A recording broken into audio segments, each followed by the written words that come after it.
Hello दोस्तों, welcome to your own house of RDKT। दोस्तों, कभी सोचा है हम इंसान अपने रिश्तों में सबसे ज़्यादा किससे लड़ते हैं? ईगो से या सेल्फ रिस्पेक्ट से? आपको पता है, दोनों एक जैसे ही लगते हैं, पर असल में इनके बीच में एक बहुत ही पतली सी लाइन है। जैसे इट्स सेड ना, there's a very thin line or a fine line between ego and self respect। और जिंदगी की असली समझ तब आती है जब हम उस लाइन को पहचान लेते हैं। लेकिन जब बात सेल्फ रिस्पेक्ट की होती है ना, तो वहाँ कॉम्प्रोमाइज करना अपने आप को खोना होता है।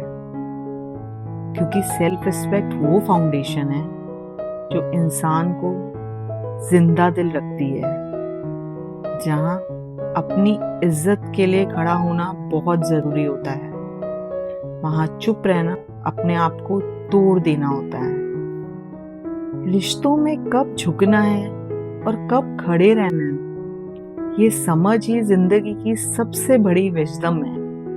लाइफ का बैलेंस यही कहता है, ईगो छोड़ दो, पर सेल्फ रिस्पेक्ट कभी मत तोड़ो। सोचो जरा, किसी अपने के लिए झुकना गलत नहीं, अगर वो झुकना कोई रिश्ता बचा रहा हो तो, पर अपनी इज्जत गिरवा कर मुस्कान बनाए रखना वो सिर्फ एक फेक है, असली खुशी नहीं। कभी कभी ईगो हमें अपने अपनों से दूर कर देता है। हमारी जिद, हमारा मैं क्यों झुकूं वाले सवाल रिश्तों को खोखला कर देते हैं, और फिर एक दिन सिर्फ यादें रह जाती है, लोग नहीं।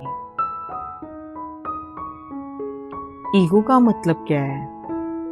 मैं हमेशा सही हूँ, और मैं तो बचपन से ही सही हूँ, और मैं तो हमेशा से ऐसे ही थी।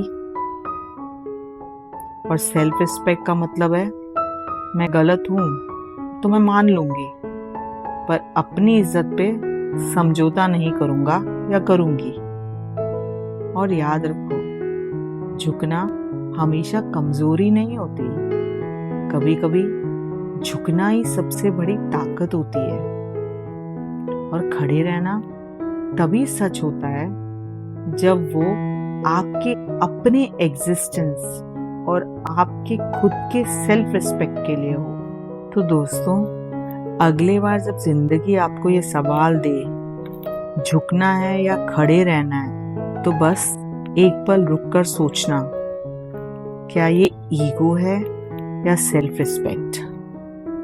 और वही आपका सही जवाब होगा। आखिर में दोस्तों, मन की अगर बात बोलूं तो ईगो से हमेशा अपने दूरी हुए हैं। इसी के साथ मैं बोलूंगी, वो दूरियां मिटाइए, ईगो छोड़िए और अपनों को गले लगाइए। रब राखा परमात्मा हमेशा आप पे मेहर वाला हाथ रखे। Okay, bye.